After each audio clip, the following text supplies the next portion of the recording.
Okay, guys, so yeah, it's still April the 6th of 2024, 5/6/2024, 5/6/24, and so yeah, tomorrow I'm gonna author and have published. I'm gonna publish it myself. I'm gonna author and publish a work paper on Juneteenth and the CARICOM Day being July 4th, and the reasons for that, the obvious reason for that,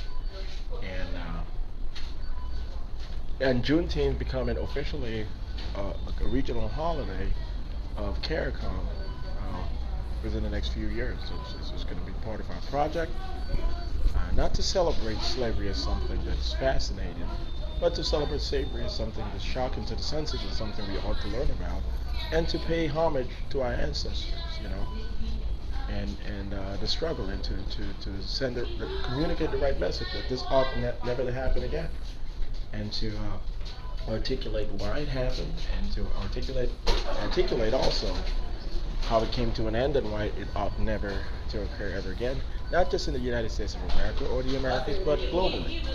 So yeah, so that's gonna be part of our project. And speaking of our regional project, I'm speaking of our national project, okay, I'm speaking of the national project here in the United States. I'm speaking of the regional project in the Caribbean. And if you want to consider North America a region, in consideration of the United States and the CARICOM Council and the arrangement, the Americanization arrangement, then you can consider North America, a region within, also a cultural region within the Americas. So, but yeah.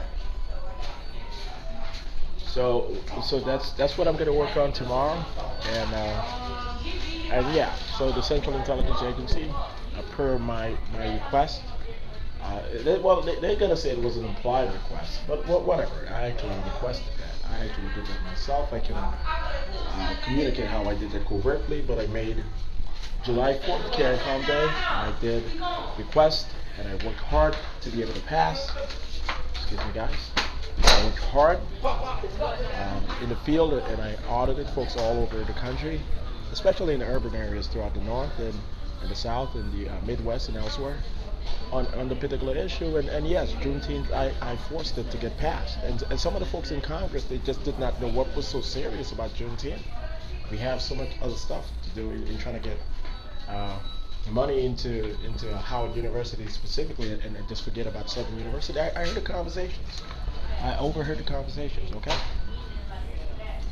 So we got to take this seriously. But anyway, I got Juneteenth passed. That was my decision, naturally. July 4th will remain CARICOM Day, and we're going to do the complete Americanization of the Caribbean community. Over the next 30 years, it's going to be shockingly American. Okay?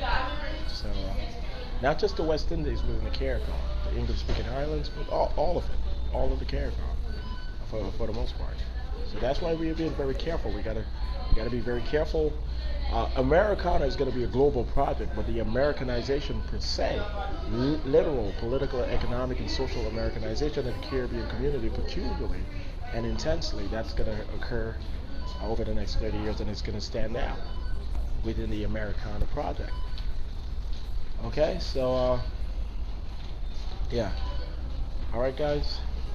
So I'm sort of tired. I haven't taken a break in over 6 months. I've worked on a daily basis over the past 6 months, even beyond that, a daily basis without a day break whatsoever. So I'm sort of exhausted, but I'm still gonna continue pushing forward. And yeah, so I'm gonna publish this video recording later today. It might show up. What time is it? It's 3:32 p.m. here in Orlando, Florida, Eastern time, and so I'm gonna have this published on YouTube. It should be able to show up over the next hour or two, and I'm gonna have it reference over to LinkedIn. Okay, guys. So yeah.